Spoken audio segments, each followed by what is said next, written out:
Richard, you've named the squad, and obviously it's that usual mix of youth and running backs, basically, isn't it? Yeah, it's a fantastic tournament, and it gives a massive opportunity for those younger players to firstly wear the badge. So there'll be a few guys representing Gloucester at a real competitive level for the first time. So that's outstanding for the likes of Jake Pelledri and a couple of the younger guys.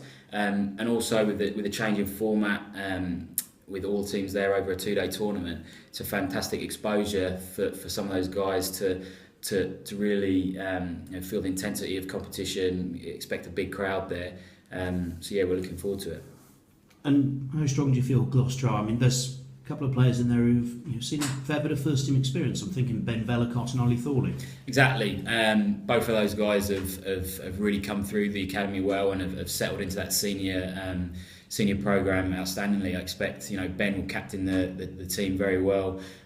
We all know his electric ability on the ball, and sevens really lends itself to him in a bit of space, and we hope that he can cause our opposition plenty of trouble. And with Ollie, again another guy who's fronted up well for the first team, and again it's a good exposure for him early in the season to get his hands on the ball as much as possible. One player who's been making a bit of a name for himself with the England Sevens set-up this summer, Mason Toggs. Tell me about him. Exactly. So he came back from ACL reconstruction. I think it was around about April at the end of last year, and we felt we really wanted him to get some competitive rugby under his belt before September.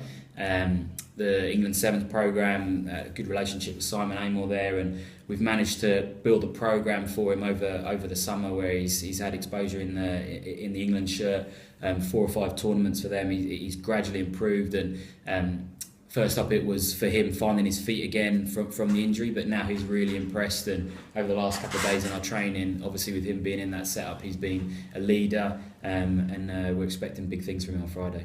I was going to say no pressure on him, but he could be one of the stars of the tournament. We hope so.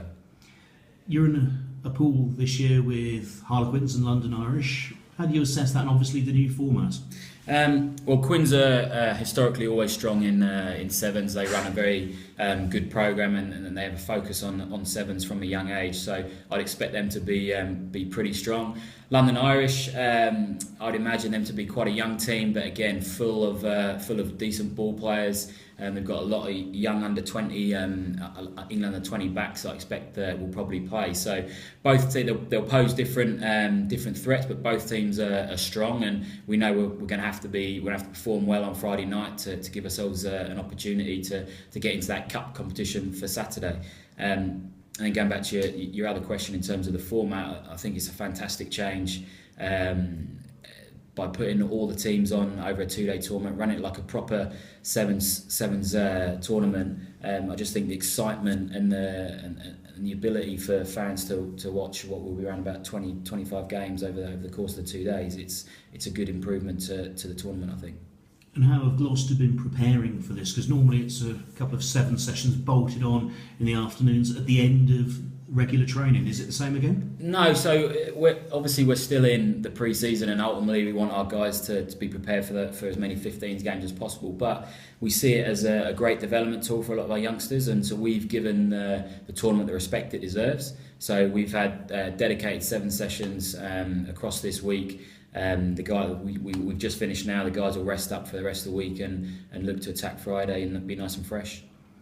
And actually, that's a really good thing, but is there almost a little bit of jealousy within other areas of the camp that these boys are getting the first opportunity to play some competitive rugby this season? Yeah, I think so. Especially some of the younger guys with lower numbers on their back. They're going to have to wait a little bit longer to get their opportunity. But it's the nature of obviously sevens. But like I say, it's a great development tool.